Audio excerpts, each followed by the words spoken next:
China's grand-scale man-made islands are teetering on the edge of sinking. Yes, that's right.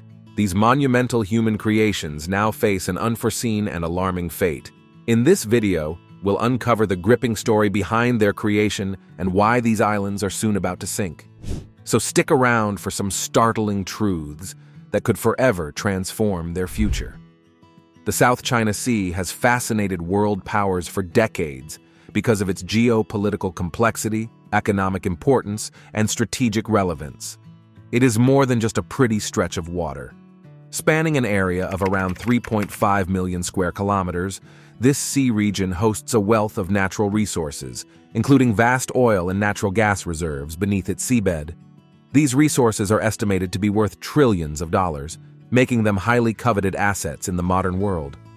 Beyond its economic riches, the South China Sea serves as a crucial waterway for international trade, carrying 1/3 of the world's maritime shipping traffic.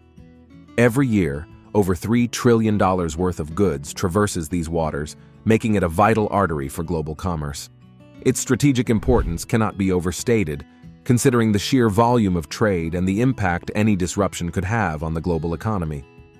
Several countries have staked claims to various areas of the South China Sea, sparking fierce conflict due to the region's strategic and economic importance. But since 2013, China's assertive moves in the area have caused a lot of attention and debate. With accusations stretching back more than 2 millennia, China has staked a claim to about 90% of the sea, including areas that Brunei, Malaysia, the Philippines, Taiwan, and Vietnam have also attempted to assert. Back in 2013, China decided to play a real-life game of Sim City. They thought of a plan to build some artificial islands to claim the maximum part of the South China Sea. However, the construction methods and plan were not up to par.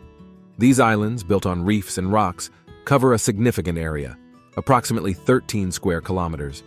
The primary aim behind these islands was to establish a strategic foothold in the disputed territories of the region. These man-made islands, equipped with military installations, including runways, missile systems, and naval facilities, served as a means for China to assert control and enhance its presence in the South China Sea. Such installations gave China a significant military advantage, allowing regional power projection. The rapid creation of these islands raised questions about their environmental impact. The operation got underway when Chinese ships began to dig coral reefs in the eastern part of the South China Sea. Building 7 man-made islands covering around 3,000 acres in the vicinity of the Spratly Islands, which are strategically located between Vietnam and the Philippines, intending to establish supremacy over contested waters, was the goal. To lay the groundwork for these islands and their military installations, the dredging operation had to crush reefs and materials from the ocean floor, which required the massive transportation of goods. China's method of creating these islands also involved habitat destruction and marine life loss. The loss of these critical ecosystems left everyone wondering about the long-term consequences for coastal protection and the island's vulnerability to natural elements. The process impacted regional ecosystems profoundly, with repercussions expected to affect generations. Billions of creatures went belly up because of this island-building gig. Then, things got even spicier when a Chinese bomber touched down on Woody Island. It had the range to cover practically the whole South China Sea, ruffling feathers all the way to the Philippines.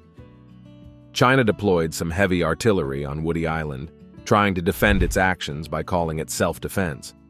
The US wasn't exactly thrilled about this militarization of the South China Sea, but China dismissed it, claiming their defensive rights. Fast forward a bit, and China's basically gone all in on these artificial islands.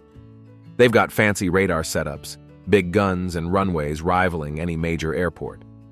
The sheer speed at which they've built these defenses is both mind-blowing and scary. Then they have those long runways that can handle all sorts of aircraft, and they even parked a fleet of naval vessels there. They've got catamaran missile craft close-in weapon systems. While China's grand plan seemed foolproof, it turns out there's trouble brewing in paradise. Rumor has it that these island fortresses aren't as indestructible as they seemed. The concrete's cracking, and the foundations are turning into something reminiscent of sponge cake. These vulnerabilities raise questions about the long-term viability and stability of these installations. Also, the South China Sea isn't exactly a sunny paradise. They've got a lot of storms, like 18 typhoons per year. Typhoons are like wild partners of hurricanes, and they love wrecking things up, especially man-made islands. Speaking of construction, China's rush job isn't helping. They cut corners, used cheap materials, and hired companies that knew nothing about building islands. Scientists discovered coral reefs that China bulldozed for man-made islands could have reduced coastal flooding and erosion by a whopping 97%. That's a serious shield against the wild waves. So by wrecking these natural barriers, China kind of shot itself in the foot with these sinking islands. But it's not just shoddy construction that's the problem. There are many more leading these islands to a complete disaster. Rising sea levels are like the ticking time bomb for these islands. As the planet heats up, the oceans are rising. Slowly but surely, these man-made islands could be underwater by the end of the century.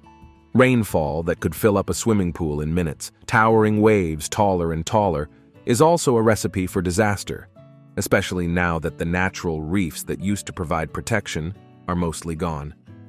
The Chinese government officials in charge of these projects now regret not having enough planning and building experience. There are clear effects of these rushed building methods on the islands, such as ongoing erosion, weak structures, and natural problems that make them hard to maintain. Additionally, geopolitical tensions have escalated due to international naval forces, notably the United States and Japan, conducting freedom of navigation operations in the South China Sea. These operations aim to challenge excessive maritime claims and assert the principles of free navigation through these international waters. The South China Sea's significance lies in its critical maritime route for global trade. Trillions of dollars worth of trade passes through these waters annually, making it a vital economic lifeline for many nations. Recent photos show the island's enormous militarization, with naval gun emplacements, radar sites, aircraft hangars, and defensive systems on display. China has made a strong commitment to creating a substantial military presence in the region, and these military assets are a vital part of that plan. Moreover, China's neighbors aren't just sitting idly by either. Vietnam, for instance, has been crafting its own outposts in the Spratly Islands, topped with solar panels for that eco-friendly touch. Now, what's at stake here? Just trillions of dollars in trade passing through these waters. If China could control this sea, it would be like holding the world's economy in the palm of its hand. It also gives them an upper hand in any future tussles, like a geopolitical chess game where controlling the board means you're steps closer to victory. But it seems like unless China pours a ton of money and effort into saving these sinking islands, they're sitting ducks for the next megastorm, and their grand plan might be headed for a watery grave. Moreover, if these islands are abandoned and reclaimed by the sea, they might become a bustling underwater city for marine life. The exact future of these man-made structures seems uncertain, especially given the mounting challenges posed by environmental factors and the haste in their construction.